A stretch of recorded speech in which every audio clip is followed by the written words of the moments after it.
ਹਾਂਜੀ ਜਨਾਬ, ਕੀ ਹਾਲ ਚਾਲ ਹੈ ਤੁਹਾਡੇ? Hope you are doing well. ਤੇ ਜੀ, ਅੱਜ ਇਹ ਚੈਨਲ ਮੇਰਾ ਹੈ ਤੇ ਇਸ ਚੈਨਲ ਦੇ ਉੱਤੇ ਤੁਹਾਨੂੰ ਤੁਸੀਂ ਜਾਣਦੇ ਹੀ ਹੋ ਸੁਖ ਸਿਮਰ ਵਲੌਗਸ ਨੂੰ।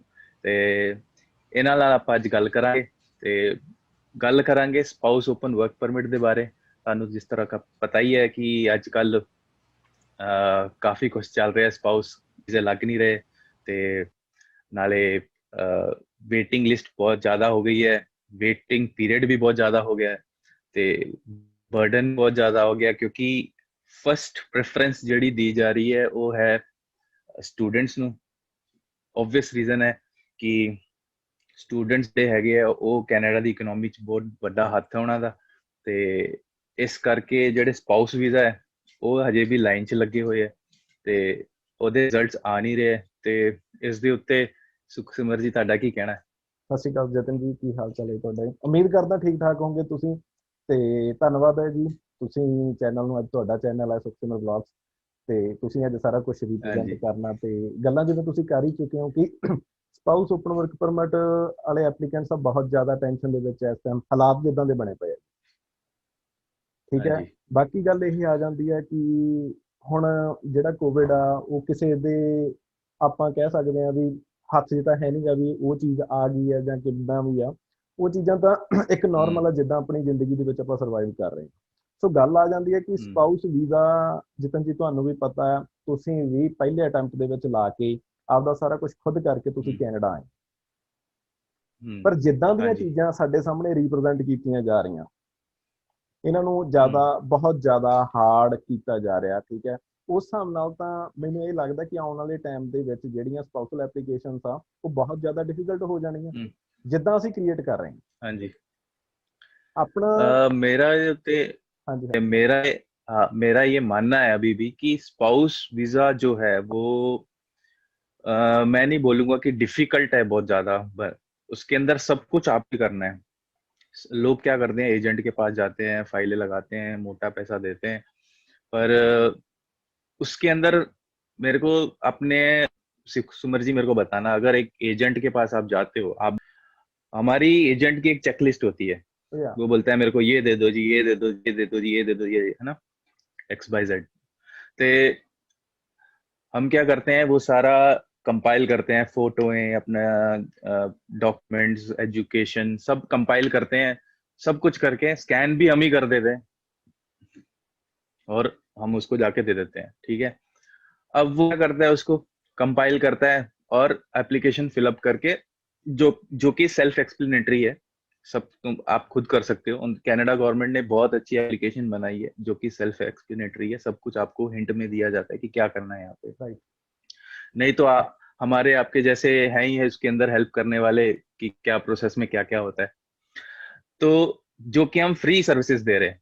राइट हाँ? राइट। एक तरीके से जब हम वीडियो बनाते हैं, एक तरीके से हम, nobody works here for free, right?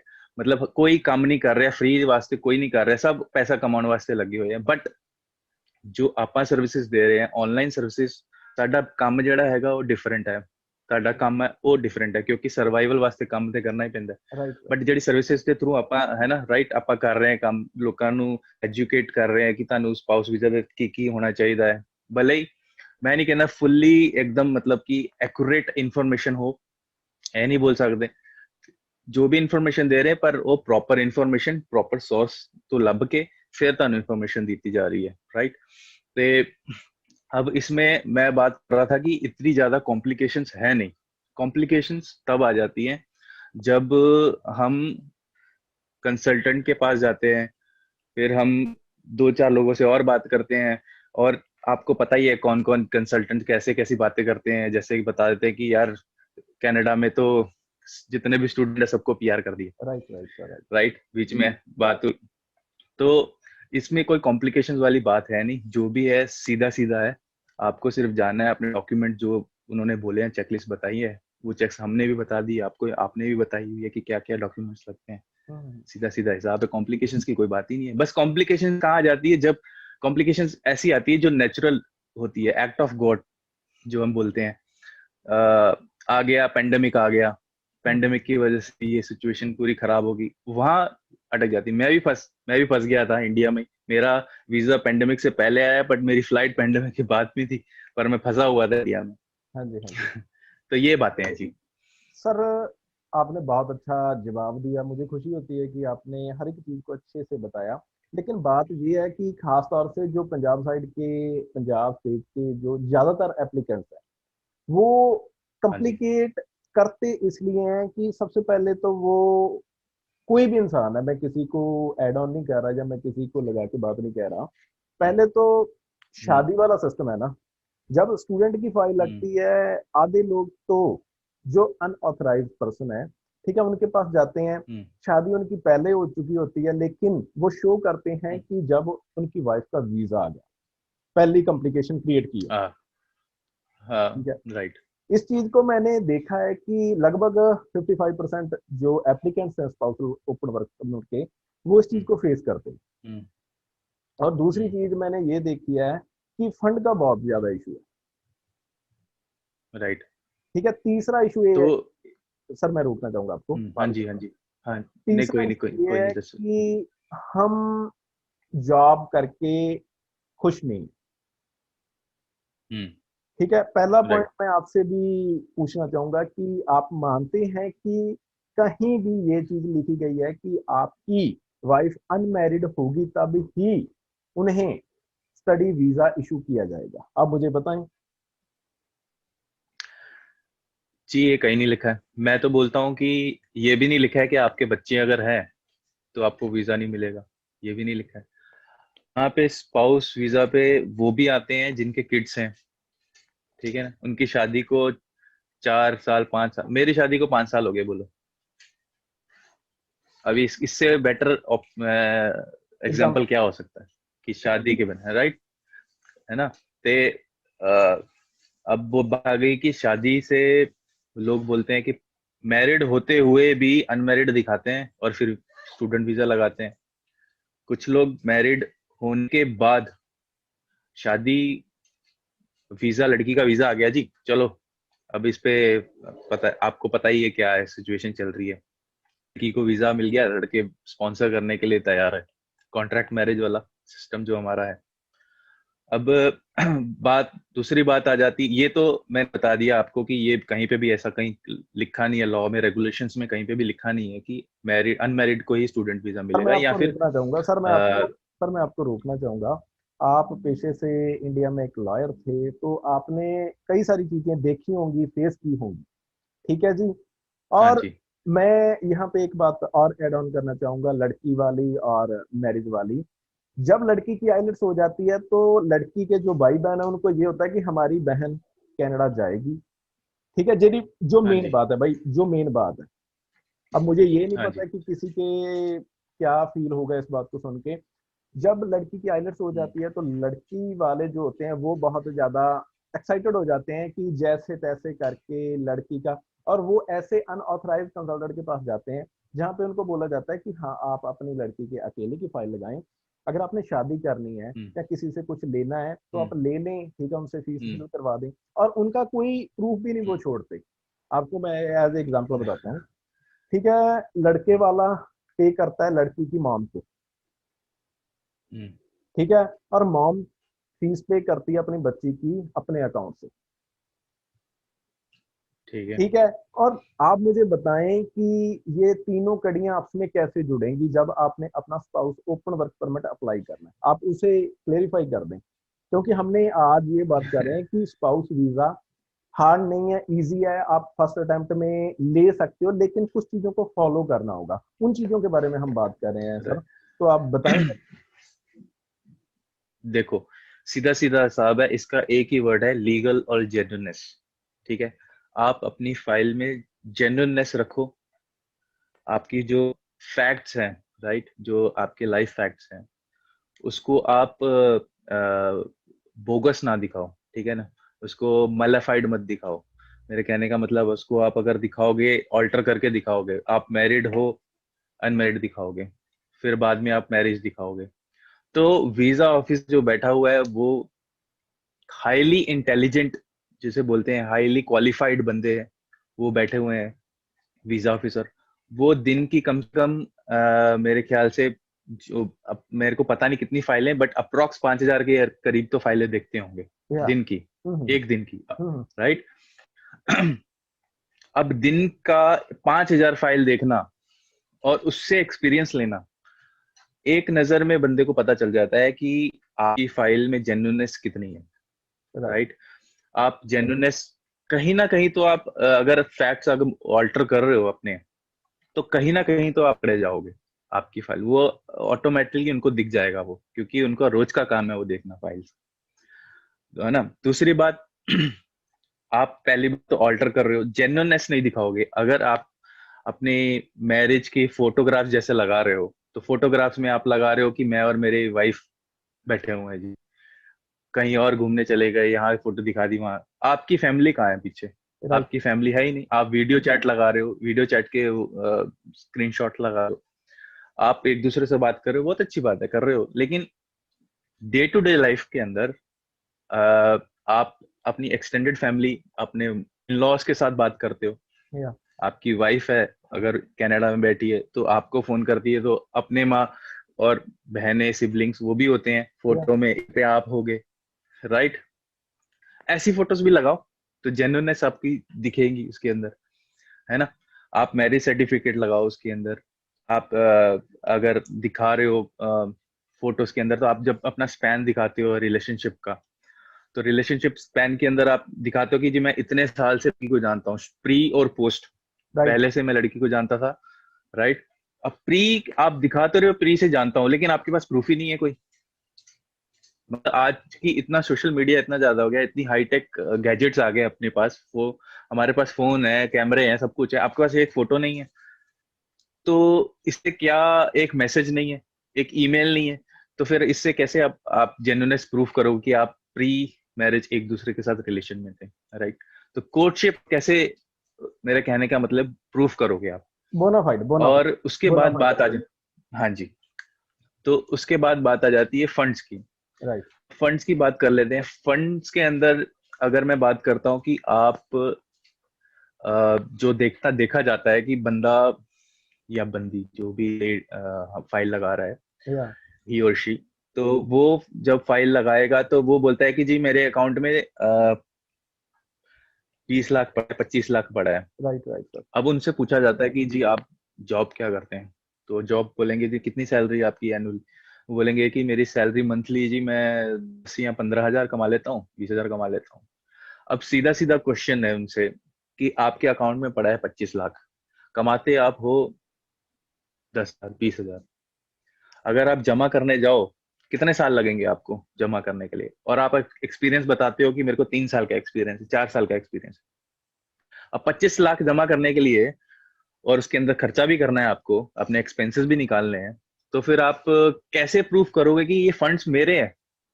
पता चल ही जा रहा है भाई, आप 10-15 हजार की नौकरी कर रहे हो, 25 लाख अपने अकाउंट में दिखा रहे हो, आपके फंड्स है ही नहीं। या राइट पुराने फंड्स हैं, ठीक है, अगर आप दिखा रहे हो कि पुराने फंड्स हैं, ठीक है, बोरो किए हैं आपने, तो वो गिफ्ट डीड कहाँ है?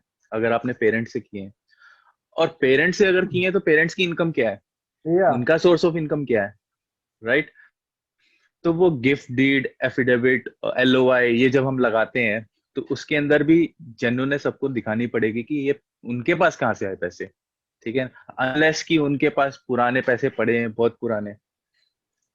तो ये चीज है जेन्युइननेस की, अगर मैं बात कर रहा हूँ कि आपको अगर फंड दिखाने हैं, तो फंड्स भी बोरोड फंड्स ना हो तो ज्यादा बेटर है, अगर है तो उसका प्रॉपर प्रूफ लगाएं, गिफ्ट डीड दिखाएं, और अगर खुद के पैसे हैं आपके, तो उसको भी प्रूव करें कि जी मेरे पैसे एफडी से आए। अगर एफडी भी है, आपने ब्रेक की है एफडी, तो वो एफडी का सर्टिफिकेट होता है हमारे पास, राइट। वो एफडी सर्टिफिकेट आप साथ में लगा दो अपनी अपनी एप्लीकेशन में कि जी मैंने ये ब्रेक करके प्री मेच्योरली अपनी एफडी को ब्रेक किया है, तो ये मेरे अकाउंट में सडन जो फॉल ऑफ इन फंड्स आ गया है, उनसे पैसे आ गए अकाउंट में, तो वो एफडी थी, वो ब्रेक की थी मैंने। तो वो चीजें हैं, वो आप जेन्युइननेस अभी कैसे, यही तो जेन्युइननेस है, मैं वही बोल रहा हूँ कि आप डे टू डे लाइफ के अंदर आते हो कि जी मैंने एफडी ब्रेक कर दी, ये तो नॉर्मल हर घर में होता है, मैंने एफडी ब्रेक करके अपने पैसे लिए, तो वो जेन्युइननेस दिखाओगे, ये एफडी ब्रेक कर दो, वो वीजा ऑफिसर को पकड़ लेगा, यार हाँ सही बात है, हम अपने इंडिया में तो नॉर्मल सिस्टम है एफडी से, राइट, एफडी वाला जो सिस्टम है। तो ये चीजें छोटी छोटी चीजें हैं, बट ये बहुत मैटर करती हैं आपकी फाइल के अंदर कि आपकी फाइल जेन्युइन है या नहीं है। तो अगर नहीं है तो रिजेक्शन, और अगर सब कुछ ओके है, फंड्स कम भी है, नो इश्यूज। ऐसा कहीं रेगुलेशंस में लिखा नहीं है कि इतने फंड 10 20 15 लाख होने चाहिए, 20 लाख होने चाहिए। मैं लोग एक फाइल मैंने कहीं देखी थी, मैं नाम नहीं लूंगा,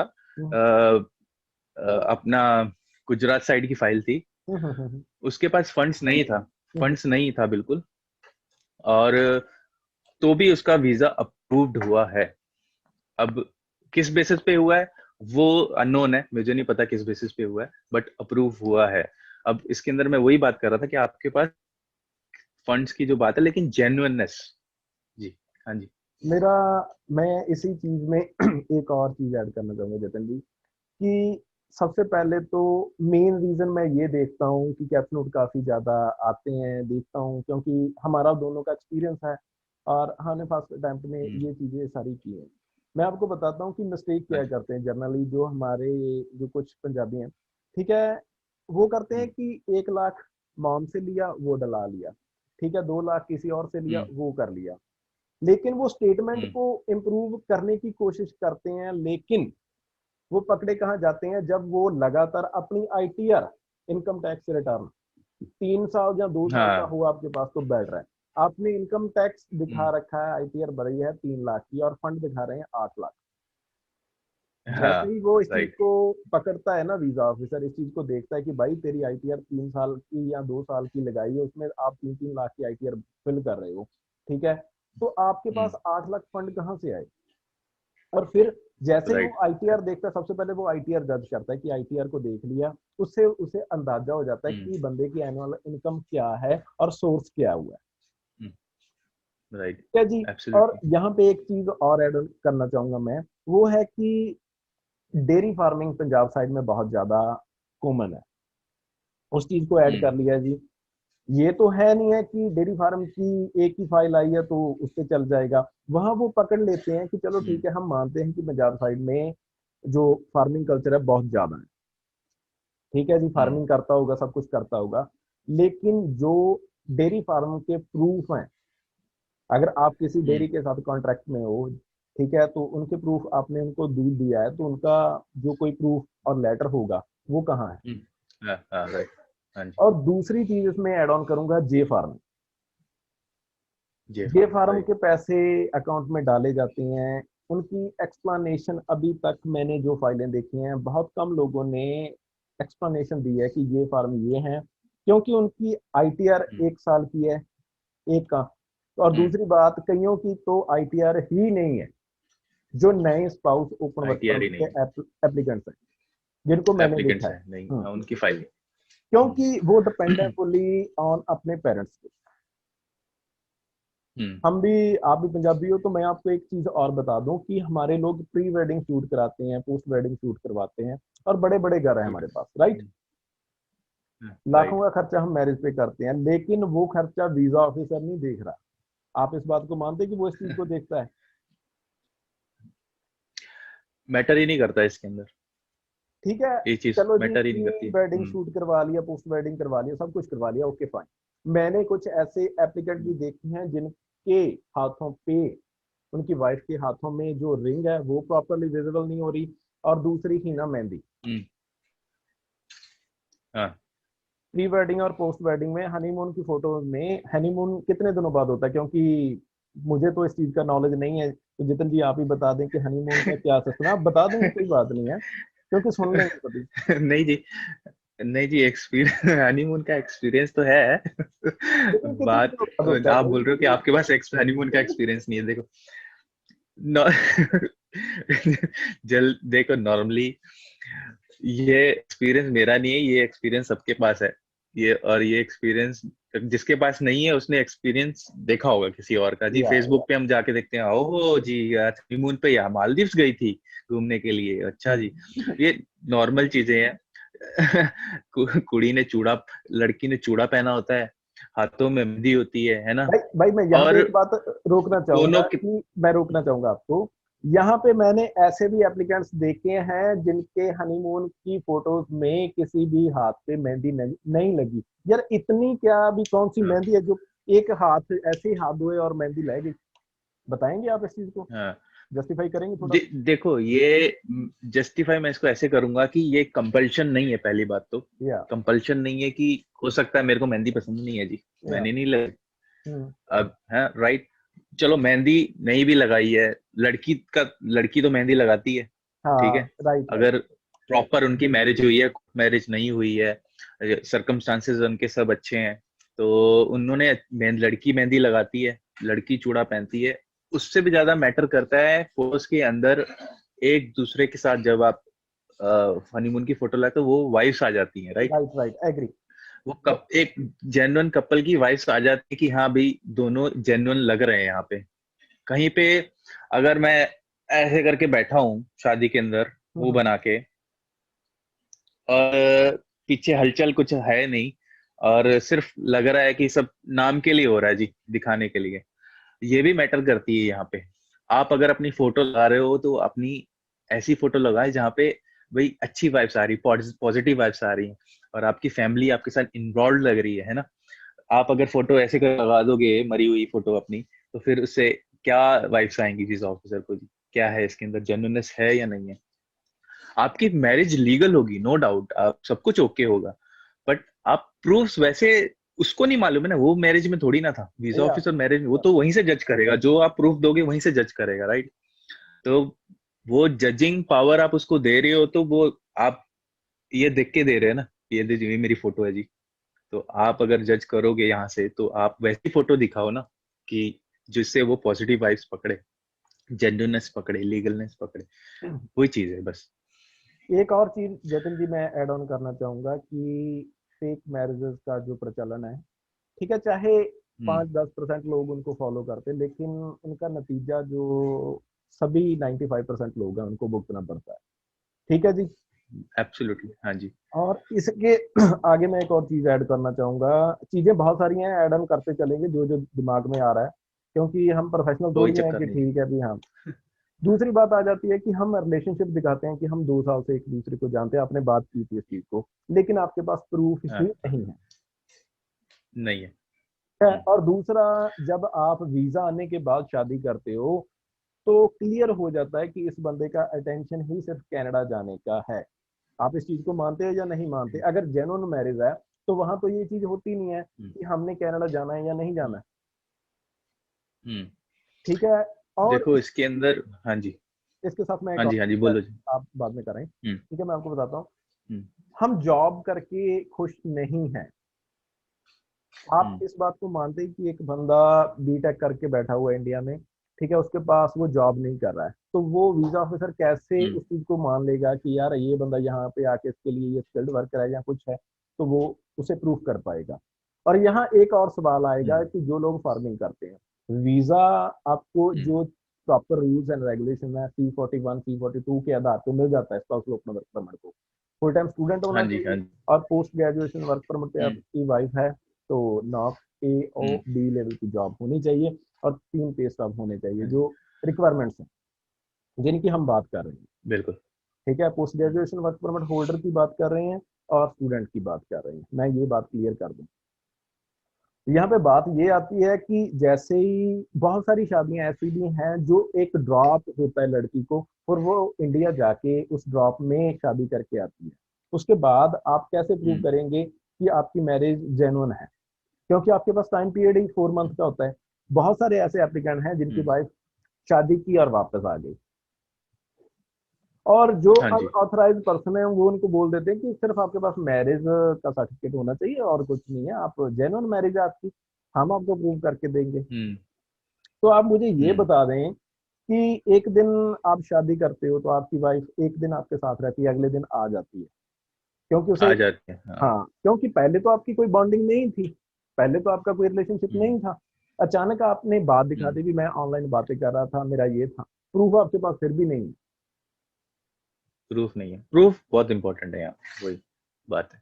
हम्म। तो अगर मैं, अगर इजाजत हो तो मैं बोलूँ हाँ कुछ? जी हाँ जी हाँ जी सर बोलें। हाँ जी, हाँ जी। तो पहले आपने बात की कॉन्ट्रैक्ट मैरिजेस। कॉन्ट्रैक्ट मैरिजेस की बात कर ले तो इसका ट्रेंड बहुत हाई है हमारे नॉर्थर्न रीजन में। मैं अकेला पंजाब की बात नहीं कर रहा हूँ, नॉर्दर्न रीजन में पूरा ट्रेंड काफी हाई है। ये भी बात कहनी गलत नहीं होगी कि जो ट्रेंड जो उठा है ये हमारे पंजाब से ही उठा राइट। है ना। इस है ना। तो अभी इस कॉन्ट्रैक्ट मैरिजेस लोग कराते हैं, उसका एंड रिजल्ट आप देख लो क्या होता है। एंड मैं रिजल्ट उसका आपको पॉजिटिव कभी भी नहीं होगा। जतन जी मैं रोकना चाहूंगा। पहले तो आप अपने हाँ चैनल जी। यूट्यूब का नाम बता दें कि आप कहाँ पाए जाएंगे, आपको अगर फॉलो करना हो, हमारे सब्सक्राइबर जो आपके चैनल है, तो आप बता दें, अपने चैनल का नाम बता दें। और डिस्क्रिप्शन बॉक्स में लिंक दिया हुआ है भाई के चैनल का, तो आप जाके सब्सक्राइब करें। भाई भी अच्छी अच्छी टिप्स देते हैं स्पोर्ट्स की। तो अब बात करें, हाँ कंटिन्यू। जी। जी, मेरा चैनल का जो नाम है वो है happy Nemo in Canada. Okay.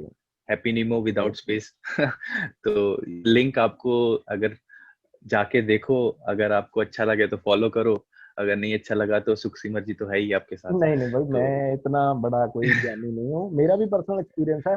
पर मेरा काम है सिर्फ लोगों को एजुकेटेड करना। ठीक है कि आप अपना फ्यूचर हाँ। का क्यों नहीं सोचते। ठीक है, आप अपनी वाइफ पे 14-15 लाख पे इन्वेस्ट कर रहे हो। अब हर एक चीज को जस्टिफाई, हम्म। जो यार ऑथराइज कंसल्टेंट है, मैं उनका भी एक बहुत बड़ा रूल है और अनऑथराइज का भी बहुत बड़ा रूल है। आप मुझे राइट क्लियर राइट। क्लियर करें थोड़ा सा, मैं भी आपसे मैं थोड़ा। मैं आपको बता देता हूँ। ऑथराइज्ड और अनऑथराइज्ड नाम के अंदर ही लिखा, बहुत अच्छा एक्सप्लेनेशन दिया ऑथराइज्ड और अनऑथराइज्ड। ऑथराइज्ड मतलब कि आपको कनाडा गवर्नमेंट आईआरसीसी और ने ऑथराइज्ड किया है, गवर्नमेंट ने ऑथराइज किया है कि आप इनके थ्रू लगाओ, रिप्रेजेंटेटिव इनको बनाओ अपना ऑथराइज रिप्रेजेंटेटिव, राइट। और उन्होंने स्टडी की है इमिग्रेशन लॉ के अंदर, उन्होंने अपनी एजुकेशन स्टडी कंप्लीट की है और उनको एक लाइसेंस मिला है। लाइसेंस लेना, मैं अगर एक लॉयर हूँ तो मैं लॉयर कैसे बना, मैंने स्टडी की है लॉ की और फिर उसके बाद मैंने उसका लाइसेंस लिया है, राइट। वो लाइसेंस के लिए मैंने मेहनत की है। या अभी बात आ जाती है अनऑथराइज्ड की। अनऑथराइज्ड कोने कोने में मिल जाएंगे आपको। छोटी सी दुकान खोली होगी कि हम यहाँ ले जाएंगे वहां ले जाएंगे, ये कर लेंगे वो कर लेंगे, उनकी एडवर्टाइजिंग ही नहीं खत्म होगी।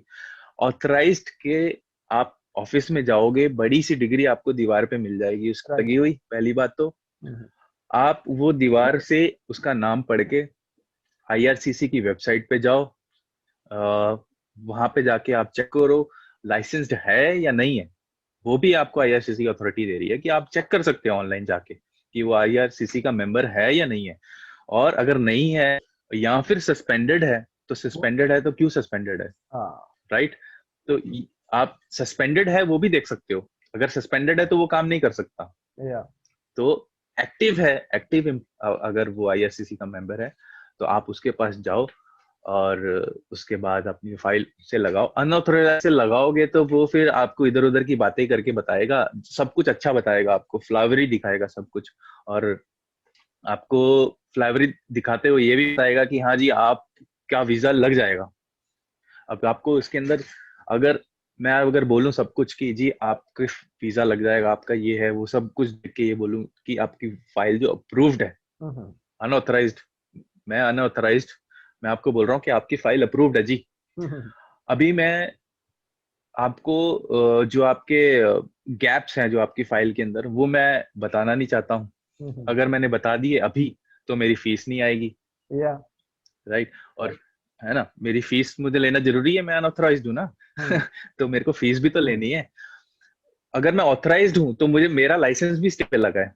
या अगर मैं अनऑथराइज काम करूंगा, मेरा अगर इलीगल काम करूंगा मैं ऑथराइज्ड होते हुए, मेरा लाइसेंस रद्द हो सकता है, सस्पेंड हो सकता है। और मेरी जो स्टडी है, जो मेरी मेहनत है, वो खराब जाएगी, जो कि कोई बंदा नहीं चाहेगा। मतलब मेरा लाइसेंस रद्द हो जाए और मेरी स्टडी बेकार हो जाए, मैंने मेहनत से स्टडी करी है, मेरा फ्यूचर है पूरा उसके ऊपर डिपेंड करता है, मैं ऐसा काम क्यों करूंगा। या नहीं कर सकता जी। और अनऑथराइज्ड को कोई पड़ी नहीं है ना, स्टेक पे कुछ लगा नहीं है। या स्टेक पे अगर लाइसेंस लगा हो तो उसे पता चलेगा कि हाँ भाई राइट काम करना है।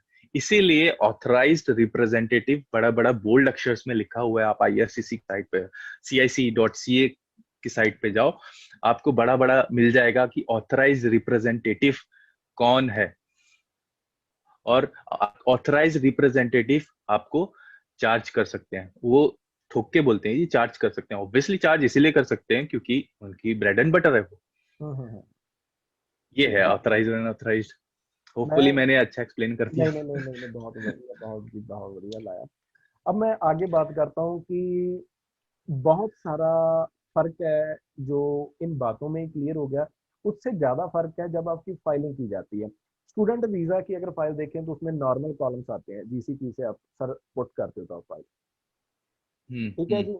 और जैसे ही आप एक शादी की फाइल यानी कि स्पाउसल ओपन वर्क परमिट की फाइल लगाते हो तो आपकी फोटो जो होती हैं उन्हें कंप्रेस करना बहुत ज्यादा हार्ड हो जाता है। जैसे ही और हम्म। फोटो में आपको क्लियर करता हूँ कि बहुत सारी ऐसी एप्लीकेशंस मैंने देखी हैं जिनकी ये नहीं पता लगता कि मम्मी कौन है और डैडी कौन है, ठीक है, मामा कौन है, चाचा कौन है, और फोटोज बहुत सारी लगा रखी हैं। ऐसी ऐसी फोटो लगाते हैं, ऐसी ऐसी ऐसी, हाँ जी। ठीक है।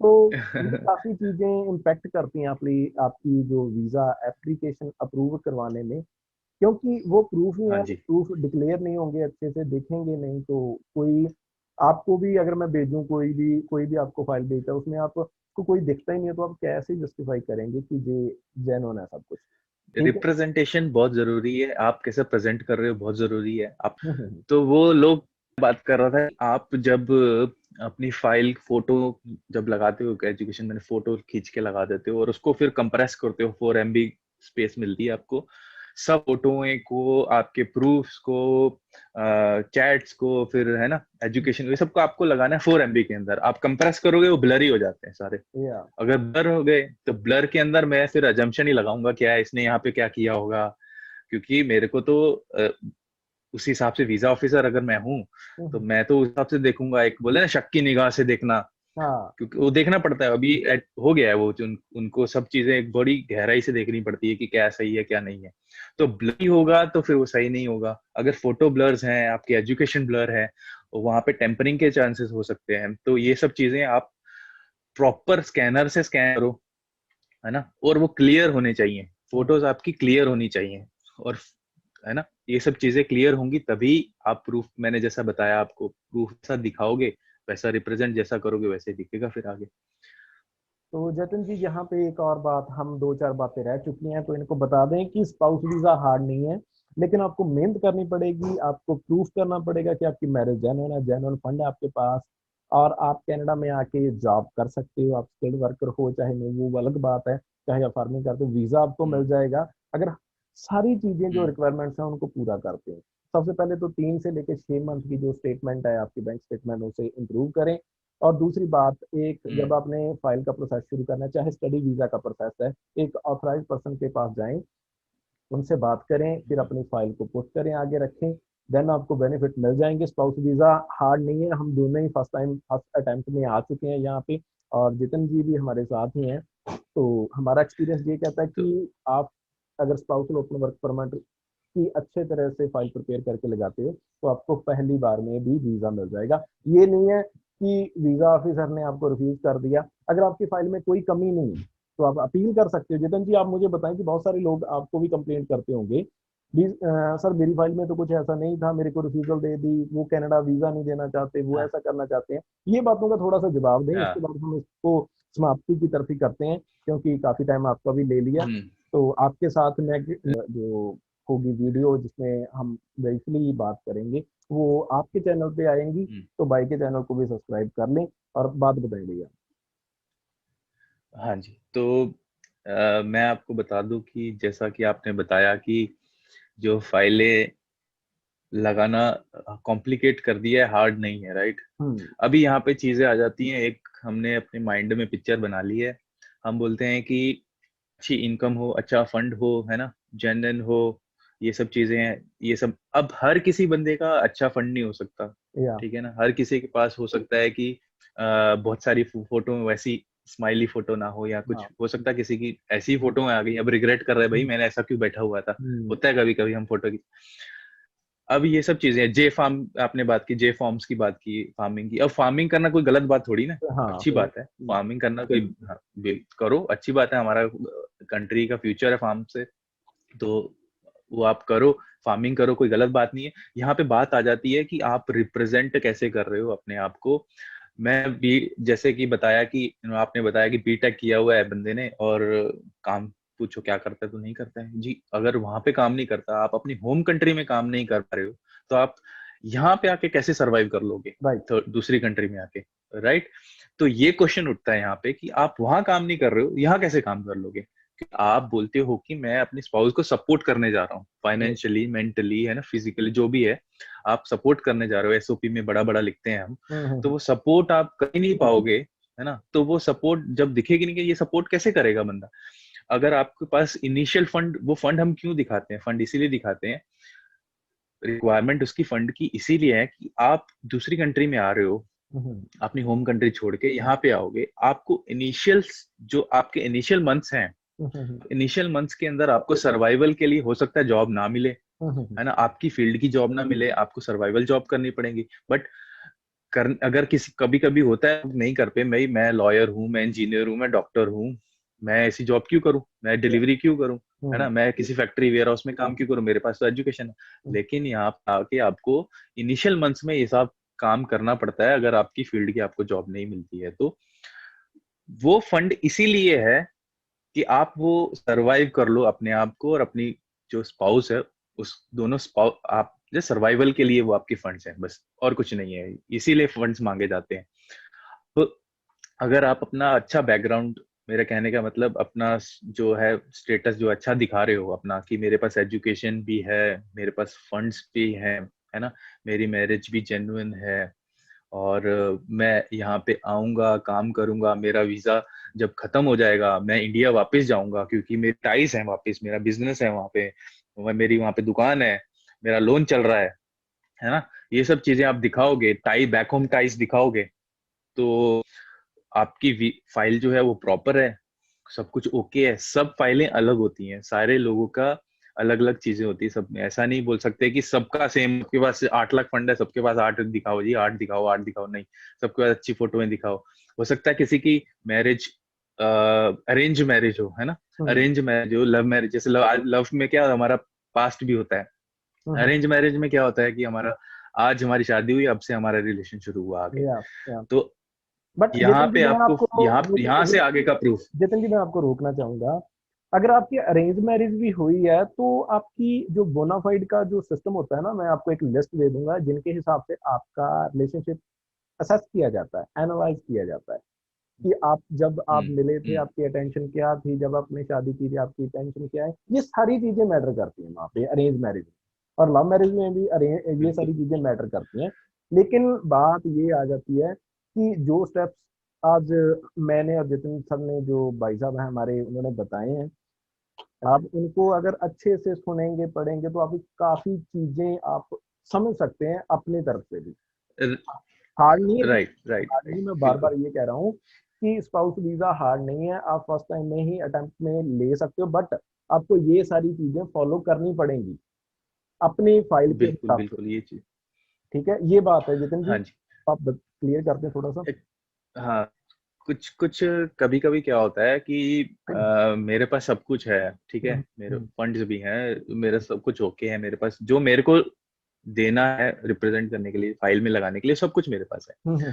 अभी आदमी डरता है कि मैं खुद से, यार मेरे को हिचकिचाहट है, मैं फाइल नहीं लगा पाऊंगा, कुछ गलती हो गई, क्योंकि इनकम्प्लीट एप्लीकेशंस को भी रिजेक्ट किया जाता है। राइट, अगर आपने प्रॉपर इन्फॉर्मेशन नहीं दी वो भी रिजेक्ट होती है। राइट। अगर आपको डर है, यार मैं नहीं कर पाऊंगा, मतलब एप्लीकेशन मुझे नहीं समझ में आ रही है, मैं नहीं कर सकता, मेरे पास जो प्रूफ देने हैं वो सारे हैं, वो तो ऑब्वियसली आपको ही देने हैं, वो तो कंसल्टेंट देगा नहीं आपको। तो अगर ये डाउट है आपके पास, तो आप अपना जो फाइल है वो मेंटेन करो प्रॉपर, सब डॉक्यूमेंट्स, और उसके लिए प्लानिंग बहुत जरूरी है। प्लानिंग बहुत इंपॉर्टेंट है। अगर आपको पता है कि आपको कनाडा मूव होना स्पाउस वीजा पे, आपकी मैरिज वाइफ अगर स्टडी के लिए सोच रही है तब से ही, हाँ, राइट। तभी पहली पहली चीज आ जाती है, राइट, स्टडी वीजा पहले मिलता है वाइफ को, या तभी आपकी प्रोसेस भी साथ में शुरू हो जाती है। आपको फंड मेंटेन करना है, प्रॉपर डेबिट क्रेडिट करना है, अपने प्रूफ्स इकट्ठे करने हैं, ये आपकी प्रोसेस भी साथ में शुरू हो जाती है। फिर आप जब उसको वो सारे प्रूफ्स देते हो, अगर आपको लगता है कि नहीं यार मैं नहीं फाइल लगा पाऊंगा, उसके लिए आईआरसीसी ऑथराइज्ड मेंबर है, आप उनके पास जा सकते हैं, उनसे लगवा सकते हो फाइल, अगर आपको लगता है कि मैं कॉन्फिडेंट नहीं हूँ ये लगाने के लिए। बट प्रूफ्स तो आपको ही देने पड़ेंगे, जेन्युइननेस तो आपको ही प्रूफ करानी पड़ेगी, वो कंसल्टेंट नहीं करा पाएगा, भले वो आईआरसीसी हो, वो आपको कंसल्ट करेगा कि ऐसे फॉलो करो, लेकिन देना तो एटलास्ट आपको ही आपको ही है ना। जी, यही है मेरा कहना कि आप कर सकते हो सब कुछ आपके हाथ में, कंसल्टेंट के हाथ में कुछ नहीं है, सब कुछ आपके हाथ में है, जो भी करना है आपको करना है। और वो इतना कॉम्प्लिकेटेड नहीं है, जितना बना दिया है उतना नहीं, कुछ भी नहीं है, सब कुछ हो जाता है। आप जाके वीडियोस देखो, मैंने भी एक्सप्लेन किया अपनी वीडियोस में कि कैसे करना है, आपको क्या क्या चीजें करनी है, और इन सुखसिमर जी ने भी आपको वो सब कुछ बताया हुआ है, काफी वीडियोस है इनकी, तो आप तो देख सकते हो, एक कोर्स हो जाएगा आपका, क्रैश कोर्स, आप एक दिन बैठ के पूरी वीडियो देख लो, आपका क्रैश कोर्स हो जाएगा स्पाउस वीजा के ऊपर। तो ये फिर भाई, आपके साथ हम वीडियो करेंगे। हाँ हाँ, और लास्ट में यही चाहते हैं कि भाई भाई का भी चैनल सब्सक्राइब कर लो अगर इन्फॉर्मेशन अच्छी लगती है, तो हमारा भी सब्सक्राइब कर लो अगर इन्फॉर्मेशन अच्छी लगती है तो। अच्छी लगती है। दूसरी बात, बिल्कुल। हम किसी भी किसी अनऑथराइज पर्सन को प्रमोट नहीं कर रहे, ठीक है। एज ए जो हमारा पर्पज है इन वीडियोस बनाने का, एजुकेशनल पर्पज है, और जिनके लिए हम वीडियो आगे भी बनाते रहेंगे, चाहे वो दूसरे भी काइंड ऑफ प्रोग्राम्स हैं एक्सप्रेस एंट्री के रिलेटेड, जैसे जैसे हम उन चीज़ों को फेस करेंगे हम वही चीज़ें आपको बताएंगे। ये नहीं है कि हमने घर पे बैठे सारी चीज़ें पढ़ ली हैं, क्योंकि आपको ऐसे भी लोग मिल जाएंगे जो सिर्फ ये देख रहे हैं कि ठीक है चलो यार कोविड है कोई काम नहीं है, चलो हम अपना काम धंधा चलाते हैं, तो ऐसा कुछ नहीं है। आप ऑथराइज पर्सन हाँ जिनको जी। नॉलेज है यार, अगर हम बैठे हैं आपके सामने तो हाँ, कुछ करके ही पहुंचे हैं। ये तुक्का तो भाई, कई लोग मुझे ये बोलते हैं कि भाई आपका तुक्का लग गया, स्पाउस वीजा एक तुक्का है। चलो कोई भाई, बात नहीं जी, हमारा तुक्का ही सही है। आप भी लगा लो, हाँ, आप भी लगा लो। और आपका लग जाए, आई वी होप कि आपका लग जाए तुक्का, हाँ, लग राइट। जाए। हाँ, तो भाई फिर समाप्त करें, फिर आप कैसे समाप्त करते हैं, तो आज आपकी बारी है, समाप्त करें, फिर आपके चैनल पे मैं आपसे करूंगा दो दो हाथ फिर।